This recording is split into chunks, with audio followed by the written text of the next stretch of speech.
Okay girls, अब हम उसका इसका कोड देख लेते हैं। बैलेंस पेरेंथेसिस का कोड। ओके, बैलेंस पेरेंथेसिस का कोड देख लेते हैं। जैसे मैंने आपको कंसेप्ट दिया वैसे इसको इम्प्लीमेंट करना है। सबसे पहले स्टैक की मदद से कर रहे हैं तो स्टैक को इंक्लूड करना है आपने ज़रूर। और मैनुअल्स में से जाकर देख लेते हैं, पहले इसको रीड करते हैं ना कि उन्होंने हमें कैसा दिया है। ठीक है, balance parenthesis. Your task is to implement a function that receives a string and returns true if the parentheses in the expression are balanced, otherwise return false. ठीक है, अगर ट्रू और रिटर्न एंड ट्रू और false return कराना है तो इसका मतलब हमने क्या इसकी रिटर्न टाइप यूज़ करनी है, बूल यूज़ करनी है। ठीक है, इस यहाँ से हमें पता लग रहा है कि हमने फंक्शन के साथ बूल यूज़ करना है जो हमें फॉल्स या ट्रू रिटर्न कराता है। Okay, you should only consider round brackets as parenthesis. आपने पेरेंथेसिस के तौर पे सिर्फ राउंड ब्रैकेट्स यूज़ करने हैं, जिसका मैंने आपको कंसेप्ट दिया है। Parenthesis are considered balance if each opening parenthesis has its corresponding closing parenthesis and they are properly nested. ठीक है, अब पेरेंथेसिस बैलेंस तब होती है जब हर ओपनिंग ब्रैकेट को उसकी क्लोजिंग ब्रैकेट मिल जाए तो वो पेरेंथेसिस बैलेंस हो जाती हैं। ठीक है, और इसको हमने स्टेटमेंट को रीड करके हमें पता लग गया था कि हमने बूल यूज़ करना है और उन्होंने ये बता भी दिया कि आपने ये फंक्शन यूज़ करना है। बूल इज बैलेंस्ड फॉन्ट जो कि स्ट्रिंग को रिसीव करेगा। एम्परसेंड क्यों इसने यूज़ किया है, जो इस स्ट्रिंग रिसीव होगी उसी स्ट्रिंग में ये चेंजेस करेगा। ठीक है, नई स्ट्रिंग नहीं बनाएगा। ओके, अब हमने ये वाला फंक्शन लिख लिया। ठीक है, जैसे ही स्ट्रिंग रिसीव होना तो आपने ये याद रखना है कि एक तो पहली बात आपने स्टैक अगर ऊपर इंक्लूड किया तो नीचे जाके आपने स्टैक बनाना भी है, क्योंकि हमने स्टैक के अंदर ओपनिंग वाले पुश करने हैं तो ऑब्वियसली हमें स्टैक बनाना पड़ेगा। हमने एक कैरेक्टर टाइप का स्टैक बनाया, उसका नाम रख दिया ST। जैसे स्ट्रिंग इसको रिसीव हुई उसने सारी स्ट्रिंग को रीड करना होता है, इसलिए हम यहाँ पे फॉर लूप लगाएंगे जो पूरी स्ट्रिंग को रीड करेगा। I is equal to 0, I less than S dot length. S क्या है, स्ट्रिंग है, स्ट्रिंग की लेंथ तक उसको रीड करेगा और I को इंक्रीमेंट करता जाएगा। ठीक है, अगर इसी स्ट्रिंग के दौरान इसी लूप के अंदर अगर इसको स्ट्रिंग के अंदर कोई भी एलिमेंट मिलता है ओपनिंग ब्रैकेट के तो उसको स्टैक के अंदर पुश कर दिया जाएगा।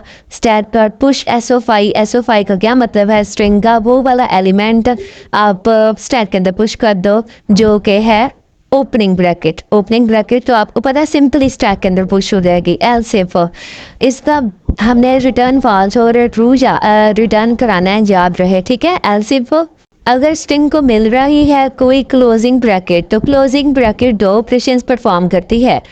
सबसे पहले तो वो देखेगी कि अगर तो सबसे पहली बात ये अगर उसके शुरू पे ही उसको स्टैक एम्प्टी मिल जाता है, इफ स्टैक डॉट एम्प्टी तो वो रिटर्न फॉल्स करा देगी। ठीक है, एक्शन कौन लेती है, क्लोजिंग ब्रैकेट लेती है। और एल्स अदरवाइज उस यानी कि स्टैक एम्प्टी नहीं है तो यानी कि उसका मतलब है कि उसके अंदर कोई ओपनिंग ब्रैकेट है, क्योंकि हमें पता है हमने स्टैक के अंदर सिर्फ क्लोजिंग ओपनिंग ब्रैकेट हमने पुश कराई हुई है तो हम उसको पॉप कराएंगे।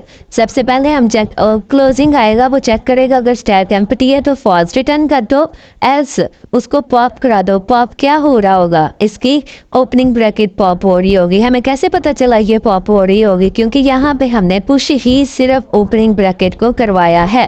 कंसेप्ट में आपने देख लिया कि इसको हम पॉप भी कराते हैं और ये फॉल्स रिटर्न तब करता है। यहाँ पे हमने फॉल्स तो रिटर्न करा दिया।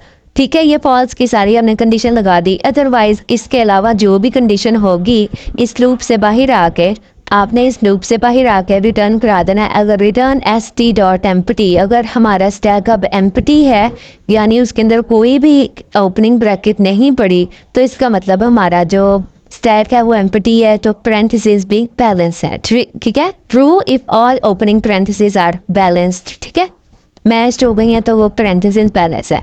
अब यहाँ पे स्ट्रिंग एस मैंने ये लिया, आप जैसे मैंने आपको सिखाई है ना वैसे की स्ट्रिंग ये लिखी हूँ। ठीक है, अब ये देखें कि बैलेंस इसको रिटर्न कराना चाहिए कि ये बैलेंस है।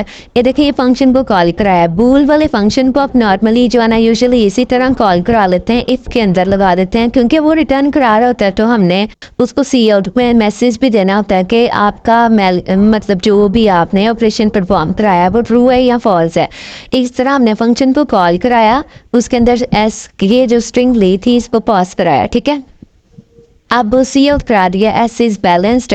अगर तो इसको बैलेंस स्ट्रिंग मिल रही है तो ये मैसेज डिस्प्ले करा देगा, अदरवाइज नॉट बैलेंस्ड। अब इसको कंपाइल रन करके देख लेते हैं।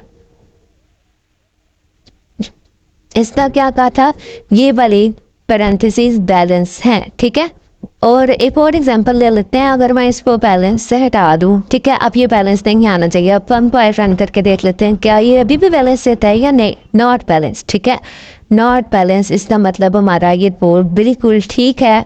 और इसका आपने यही कंसेप्ट है, सिंपल सा कंसेप्ट है, ओपनिंग है तो पुश कर दो, और अगर क्लोजिंग है तो अगर तो वो स्टैक एम्प्टी है तो वो फौरन से फॉल्स रिटर्न करा देगा, और अगर स्टैक के अंदर कुछ भी है तो वो उसको पॉप करा देगा, ठीक है। सिंपल सा कॉन्सेप्ट है।